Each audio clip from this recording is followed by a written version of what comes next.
I'm Liz Habib, and this is Joe Baxter, and this is Joe Baxter's podcast. Wait. Yes, and my podcast is Representation Without Taxation. And we're going to talk about NIL today, and I'm going to interview Jill on this topic. What the heck does NIL stand for? Like 1-0 in soccer, but... Name, image, and likeness. And it's going to change college sports as we know it. So this is the year it's going to happen. Starting in July, college athletes can make money off their name, image, and likeness. And this is a long time coming. California passed a law 2 years ago in 2019 to get us to this point. So Jill, what does this mean? Does this mean, every college quarterback is going to make a ton of money? Not necessarily. Right. There are some athletes that will be able to do a good job monetizing their name and likeness. Not all, but some. I would say, yes, a quarterback would be more likely to make a lot of money than, let's say, a right tackle. Okay, that might make sense, but why can't every player on a team make money, and how can they make money? Well, I think, yes, every player can. I think the best way to do it is the way we do it with the NFL players, where there's a group licensing deal with the NFL Players Association, and all the money goes in one pool and then we share it. And then if you have a team event and a team photo that somebody is going to use in an advertising situation, then everybody on the team would get money for that if their name and likeness is being used by a company. Okay, let's kind of talk about where this is. It's going to go into effect in some states. There's just a handful of states now that have passed laws that say can go into effect. And they include Florida, Texas is on that list. A lot of the SEC schools are really gearing up for this. For the July 1 date. For the July 1 date. Yeah. The NCAA is supposed to come out with its own rules for what they say is amateur. The NCAA believes they should determine what amateurism is. They actually went to Congress and said, hey, no, we should be the ones that determine what amateurism is, which makes no sense whatsoever. That's like, giving the honey to the bear, Well, that's why there was a Supreme Court case. The O'Bannon case is what's changed all this. And O'Bannon had to do with the EAS, which was using, student athletes in a game. And they challenged it because the university was getting the money for it rather than the players. Then what they did is they took the names off, and you only kind of were running around with a number and a color, so you couldn't really identify who the player was. But everyone knew who the players were, because on a basketball court with the color UCLA colors, you knew who the point guard was and who the forwards were. So they went to court. They win this big deal. They win this big battle, and now athletes can make money. Now does this mean athletes get paid by universities? No. Athletes will be getting paid by different companies that want to use them in advertisements situations, whether it's, and I'll give you some examples. When I represented a UFC fighter, he went on the Mickey's can, he had his picture on there, and they wanted him to go to different places and sign autographs with the Mickey's logo and him in a UFC fighting gear. What's a Mickey? Oh, Mickey's Big Mouth is a Mickey's Big Mouth. Yeah, is a beer, right? Yeah. So that was a beer company that sponsored my fighter, right? Or was, gave my money fighter for them to be able to use his name and likeness on their can. So he made money. So does, college athlete Joe Smith, quarterback at, Joe Smith Big Time University, does he get his name on a beer can and get money? Well, what's going to happen, that's where I think a lot of universities need to get consultants on this, and they need to discuss it with legal counsel, and they're probably going to have to get outside people to deal with this issue, because even when I was doing a lot of endorsements for UFC fighters, there was a list of people we could not get deals with. Okay, for instance, maybe like we could not, any hard alcohol was a no. Okay, so you couldn't get a tequila company, that was banned. Okay, but who makes these rules? Does a university say University X? Notice how I'm not using names. 'cause I'd love to use names, but I'm not. Does University X go, here are our rules, student athlete. You can make money. You cannot make money off of this, this, and this. I think the people that will make it will be maybe by conference, number one, because it was the UFC making those rules. So like there's a new Pac-12 commissioner, and he's probably going to have to. They probably have some rules now where a university can't do use hard liquor as a sponsor. Because have you ever noticed that there's no colleges that have hard liquor sponsors? But they have plenty of beer at games. Okay, and so, more. So beer companies might be okay, but not hard alcohol, right? Right. How about condoms?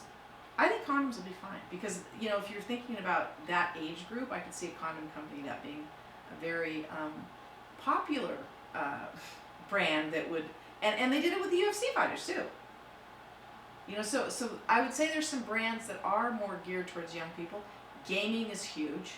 You know, you've got Call of Duty. Gaming as in, You've got all the games out there that gaming. young people play, especially if they're a well-known person. And they're like really well-known gamers, right? Oh, heck yeah. Yeah, and so I mean, Twitch, does this all go through the Twitch, you know, channels? And I could see Twitch advertising or connecting with the university. You know, there's colleges that have actually majors where they produce the games. I know USC does, right? Right.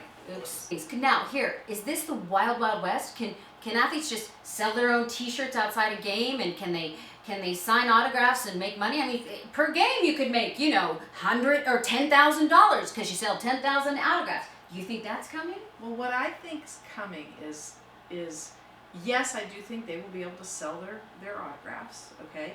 But I think there's three things that need to happen before you start making deals with people. Number one, you have to make sure that whatever advertiser you are going to allow use your name and likeness, you got to make sure that it doesn't conflict with anything that your university is doing. Okay? Because if there's a conflict, there may be deals in place by a university, like with a Nike, where you can't use any other brand that is, you know, like a T-shirt brand, or a uniform brand, depending what the language in those contracts are. You're going to have to make sure there's no conflict with your university. Okay, so that's going to be the first thing. The second thing is you're going to need to be very careful with your name and likeness of how long you allow people to use your name and likeness.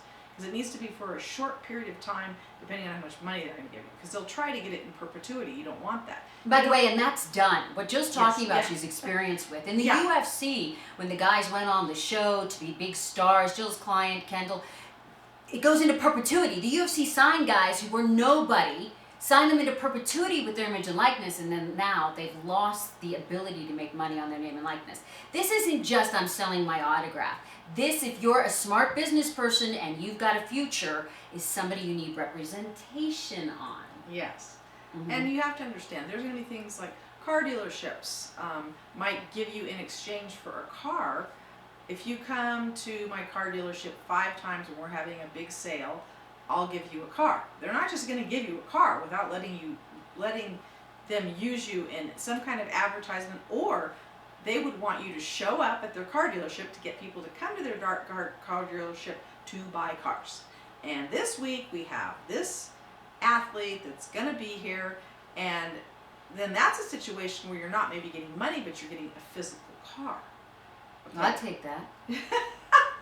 I'll give my name, image, and likeness to get a Tesla, Elon Musk.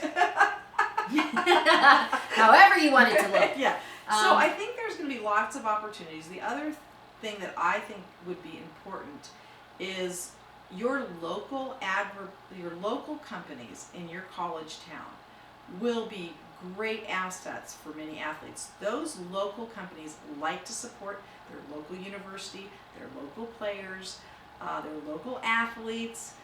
And I also think there's going to be a lot of opportunities for women in like gymnastics. Okay, tennis. Yes, think of these are the women, and you were just about to say, Jill, and go ahead because it's some of my favorite stuff. Yeah, because beauty products, fashion. Not just Instagram. Okay, what about it? Instagram and, Clairol. Yeah. Clairol, Simone Biles type stuff, you know? So, yeah, if you're good, I can think of a great gymnastics team at a university who gets a lot of attention on YouTube. Maybe their videos make money. They get a cut of that money, right?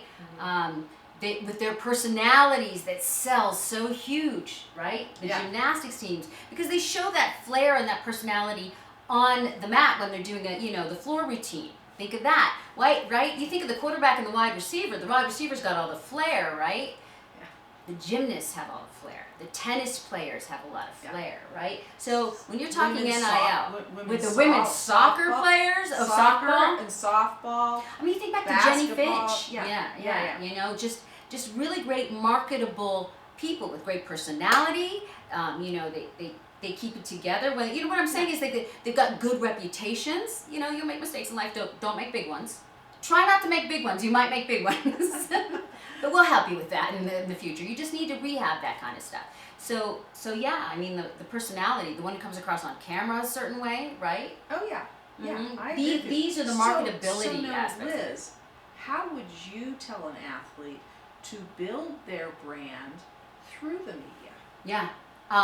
You have a brand and you know what it is, number one. So you say you should write yourself something. This is who I am, right? This is who I am.